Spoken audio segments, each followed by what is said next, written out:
Hello guys! For today's video, pag-usapan naman natin ang isa pang popular investment option ngayon kung saan pwede kang makakuha ng mataas na dividend. Ito ay ang REITs. Maganda mag-invest sa REITs if you are looking for an investment option that provides consistent cash flow. And at the same time, meron ding opportunity for capital gains. Let's go! Ano nga ba ang REIT? REIT stands for Real Estate Investment Trust. REITs are companies that own and operate real estate properties to generate income.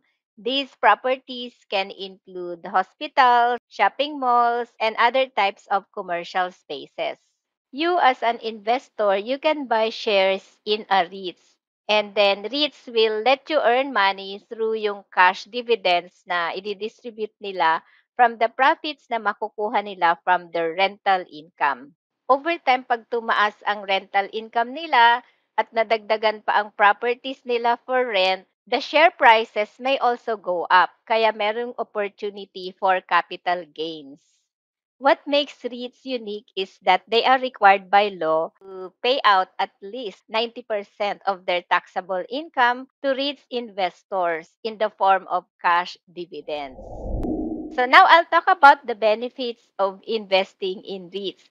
Number one, higher earnings potential. So you will get potentially higher returns than time deposits and government bonds. Potential dividend rate na makukuha sa REITs ay nasa 5 to 9% per annum. So depende sa REIT na bibilhin ninyo. And another way to earn money is through capital appreciation. As rental and value of properties increase over time, REIT share prices may also go up. Number two, you get regular earnings through cash dividends. Maganda dito sa REITs, the dividend payouts are guaranteed by the law. Yung benefit na ito makes investing in REITs perfect for earning passive income.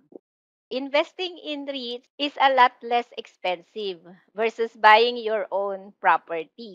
Sa REITs, you can start investing in a small amount, below 2,000 pesos. So, pwede ka na makabili ng mga REITs shares. And number four, REITs are highly liquid. Madaling mag-buy and sell. Kaya, for example, you are in need of cash for emergency, then you can sell your REIT, all or some of your REIT shares, and then pwede mong i-withdraw yung fund through your broker. Diversification is one of the most effective strategies for investing, and REITs can be a good addition to your investment portfolio. For example, meron ka ng MP2, meron ka ng WIS Plus, stocks. You can also add REITs for portfolio diversification. Maraming benefits pag nag-invest sa REITs, pero just like with other investments, investing in REITs also comes with risk. Kailangan nyo ding i-consider yung mga risks to have a more realistic expectation of the returns that you will get. So, unang-una is market risk. Just like stocks and ETFs, REIT share prices can also go up and down. So, hindi exempted ang REITs sa market fluctuation. So, if the economy is not doing well, then it could cause the share price to fall. So, maraming factors na pwedeng maka-affect like yung political instability, economic recession, trade war, yan, pandemic, and other factors so they can cause the prices of REITs to go down. And if there is a sudden market crash, share prices could also drop quickly. And yung number two is pag poor ang company performance. Although REITs have stable businesses, the share prices of REITs could still be affected by earning expectations. And disappointing earnings can cause a decline in share prices. So next, I'll talk about the best REITs to invest in the Philippines. This is the latest REIT snapshot from Call Financial. Sa ngayon, meron ng 8 REITs na nakalist sa Philippine Stock Exchange. And ito yung ticker code or stock symbol na gagamitin nyo pag kayo ay bibili ng REIT through your stock market broker. First, A-REIT. Ang A-REIT sponsor is Ayala Land. And then REIT type is mix of office, retail, and industrial lot. Estimated dividend yield ng A-REIT is 5.9%. with an estimated dividend per share growth of 4.62%. Investment highlights: all of these assets are PISA accredited, best in class sponsor, which is Ali, with long growth runway.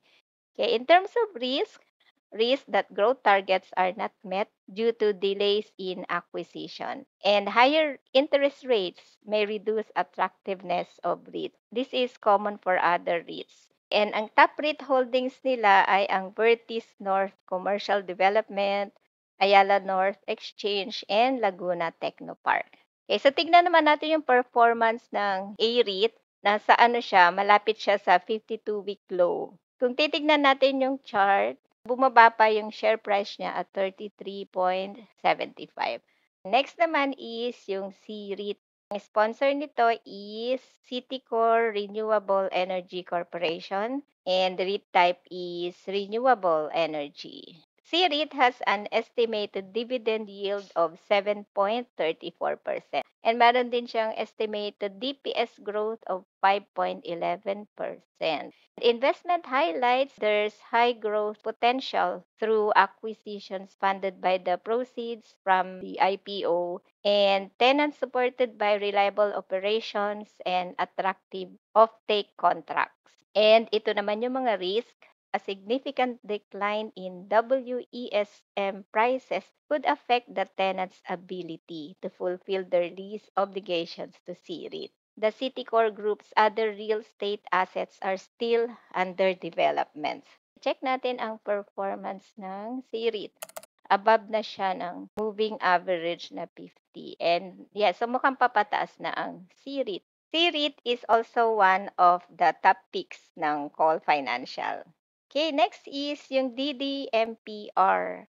REIT sponsor is Double Dragon Properties Corporation. REIT type is office. Investment highlights: high projected dividend yield. Well, ang taas ng estimated dividend yield at 9.16%. And it also has an estimated DPS growth of 9.09%. In terms of risk, mataas ang exposure nila sa POGOs. Top REIT holdings nila is Double Dragon Plaza. In terms of price performance, ang laki ng binagsak since nag-IPO, negative 41.8%. Kung bumili ka ng DDMPR share nung nag-IPO, then loss ka ng negative 41.8%. Below 50 and 200 moving average, so downtrend pa rin siya. Next naman is PhilREIT. REIT sponsor is PhilInvestland, and REIT type is office. So, ang PhilREIT has an estimated dividend yield of 6.47%. Pero ang estimated DPS growth niya is negative 21.76%. The investment highlights: all office assets are PISA accredited, and yung biggest player nila is in Alabang. Meron ding potential to add 71 square meters of office space. In terms of performance, so weak ang performance ng PhilREIT. Ngayon nasa 52-week low sila. Price performance since listings, bagsak din. Hindi naging maganda ang performance ng PhilREIT, downtrend pa rin siya. Next naman is MREIT. Ang REIT sponsor is Mega World Corporation, and REIT type is office. Ang estimated dividend yield ay mataas din at 7.03%, with an estimated DPS growth of 1.33%. Investment highlights: all office assets are PISA accredited, and longest growth runway given mix of its portfolio. In terms of risk that growth targets are not met due to delays in acquisition. Bumagsak yung REIT, nag-start na siyang maka-recover, pataas na rin 'to. So, abang-abangan din natin 'tong MREIT.